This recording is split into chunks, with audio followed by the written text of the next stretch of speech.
Il y a des moments qui sont incroyables et qui sont tellement goûteux.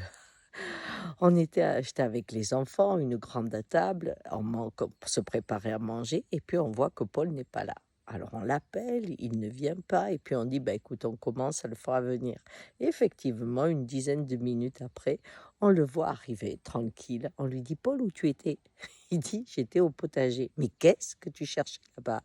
Et il dit: «Je cherchais ma solitude». Ah, on était tous morts de rire et je lui dis: «Tu l'as trouvée?» «Oui, oui, oui, oui, Mamoun, très, très bien».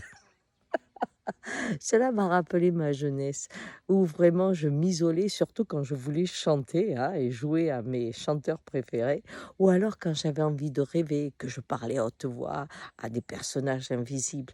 Il fallait pas qu'il y ait des témoins. J'aimais cet instant où mon monde pouvait s'exprimer d'une façon sonore sans que quiconque l'écoute. Et en pensant à ça, je me suis dit: «Le temps change quand on vieillit».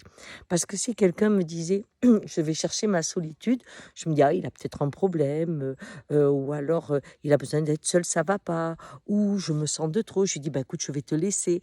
Vous voyez? On a souvent, une présupposition que le fait de chercher sa solitude, c'est qu'il y a un problème, une douleur, quelque chose qu'on ne peut pas partager.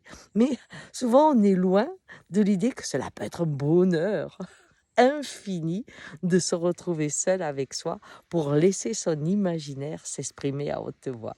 Alors voilà, j'avais envie de vous partager ça et de vous dire que des fois, quand quelqu'un a besoin de s'isoler, ça peut être tout simplement un grand plaisir qu'il est en train de trouver. Ciao!